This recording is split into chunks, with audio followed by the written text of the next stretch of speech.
আৰু মোৰ লগত খুব এটা বেলেগ ধৰণৰ সম্পৰ্ক আছিলে ব্যক্তিগত সম্পৰ্কটো জুবিনদাৰ মোৰ খুব খুহুতীয়া এটা সম্পৰ্ক আছিল সেদিনা মোক ফোন কৰিছে মই অফিচটো বনাই আছোঁ তই চাবলৈ নাহনি তই এদিন আহিবি আৰু মই আগতেও কৈছোঁ জুবিনদা আমাৰ কাৰণে ভগৱান আছিল আৰু ভগৱানৰ বাৰু মৃত্যু নহয় কেতিয়াও আৰু এতিয়া আমি সামাজিক মাধ্যমত দেখিছোঁ কিছু কিছু কথা মানুহবিলাকে দাবী উত্থাপন কৰিছে যে তেওঁ কিয় স্কুবা ডাইভিং কৰিব গৈছিলে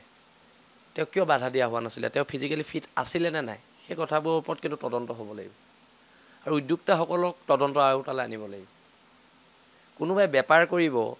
আৰু আমি এটা সত্তা হেৰুৱাম কাৰোবাৰ বেপাৰৰ বাবে তাত কিন্তু আমাৰ আপত্তি আছে আৰু আজি যোনে ফোন কৰিছে সকলোৱে মাত্ৰ কান্দিছে কেৱল কান্দিছে আমিও আহি পুৱাৰ পৰা কেৱল মাত্ৰ কান্দিয়ে আছোঁ আৰু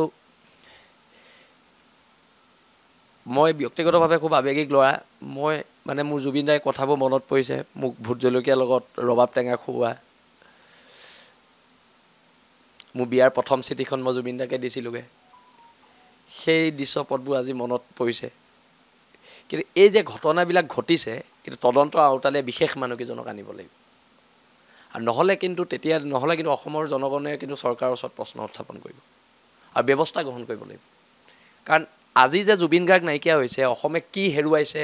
আৰু 10 বছৰ পিছত অসমে বুজি পাব আৰু 10-20 বছৰ পিছত বুজি পাব আমি কাক হেৰুৱালোঁ জুবিন গাৰ্গ এনেকুৱা নহয় যে এজন মানুহ আছিলে এজন শিল্পী নহয় এটা যুগ আমি নিজে শৈশৱ বা কৈশোৰ হ'লেও এতিয়া ডেকা হ'লেও বয়সো হৈ গৈছেগৈ মানে যি দেখি আহিছিলোঁ সেয়া জুবিন গাৰ্গৰ লগত কাৰো তুলনা কৰিব নোৱাৰোঁ নহয় কেতিয়া শেষ নহয় কিন্তু কথাটো হ'লে তেওঁৰ শেষটো আপুনি যিটো কৈছে মোৰ প্ৰশ্ন আছে প্ৰশ্ন তথাপিও চবৰ ৰাইজৰ প্ৰশ্ন তেওঁ শাৰীৰিকভাৱে অসুস্থ আপুনি জানে ময়ো জানো অসমবাসীয়ে জানে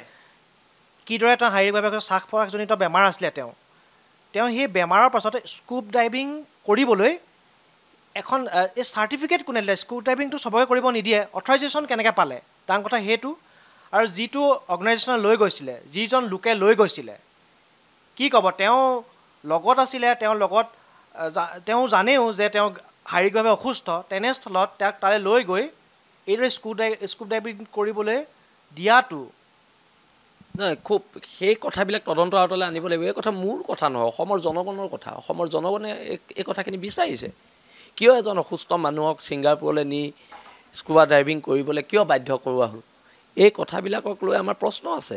আৰু এই প্ৰশ্নবোৰ আমাৰ সদায় থাকি যাব আৰু অনাগত দিনত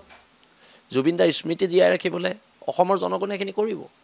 অসমৰ জনগণৰ মণিকোঠাত সদায় জুবিনদা জীয়াই থাকিব কিন্তু ঘটনাটো কিয় হ'ল কেনেকৈ হ'ব পালে সেইটোৰ ওপৰত তদন্ত হ'ব লাগিব আমি আৱেগিক হৈছোঁ অসমৰ লক্ষ লক্ষ জনতা কোটি কোটি জনতাই আজি কান্দিছে এই চকুৰ পানী মূল্য কোনে দিব এই চকুৰ পানী মূল্যবোৰ ভৰিব লাগিব কোনোবাই নিজৰ পকেটৰ মানে খৰচ হেৰি কৰিবলৈ মানুহক নি পেলাই ব্যৱহাৰ কৰিব প্ৰত্যেকবাৰে ব্যৱহাৰ কৰি আহিছে তেখেতক আমি দেখিছোঁ ব্যৱহাৰ কৰি অহা দিল্লীটো অসমতো হৈছে এইটোতো এতিয়া নহ'ব এতিয়া ইয়াৰ ওপৰত কিন্তু চৰকাৰে তদন্ত কৰিব লাগিব এইটো স্পষ্ট কথা গ্ৰেপ্তাৰ কৰিব লাগিব গ্ৰেপ্তাৰ কৰিবই লাগিব আৰু গ্ৰেপ্তাৰ নকৰিলে অসমৰ জনগণে কিন্তু প্ৰচণ্ড প্ৰতিবাদ কৰিব কাৰণ জুবিন গাৰ্গ এটা সত্তা হয় জুবিন গাৰ্গ বৰ্তমান অসমত যিমান ৰাজনৈতিক নেতা আছে শিল্পী আছে সকলোতকৈ ওপৰৰ এজন মানুহ হৈছে জুবিন গাৰ্গ আৰু এতিয়া অসমত শিল্পী নাই অসমত এতিয়া গায়কহে আছে এজনে শিল্পী আছিলে অসমত এতিয়া বাকীবোৰ গায়ক হয় আৰু আমি সেই শিল্পীজনকে আজি হেৰুৱালোঁ কেইজনমান মানুহৰ নিজৰ ব্যক্তিগত স্বাৰ্থৰ বাবে তেওঁলোকতো জাতিৰ গদ্দাৰ জাতিৰ দালাল সিহঁতি আৰু নৰ্থ ইষ্ট ফেষ্টিভেল ছিংগাপুৰত হয় নেকি নৰ্থ ইষ্ট ফেষ্টিভেল নৰ্থ ইষ্টত হ'ব আজি অৰুণাচলত বিভিন্ন ফেষ্টিভেল পাতে তেওঁলোকে অসমত বা নাগালেণ্ডত আহি পাতেনি বা দিল্লীত আহি পাতেনি নৰ্থ ইষ্ট ফেষ্টিভেল নৰ্থ ইষ্টত হ'ব লাগিছিলে নৰ্থ ইষ্ট ফেষ্টিভেল ছিংগাপুৰত পতাৰ কি যুক্তি মই এইটো কথা বুজি নাপালোঁ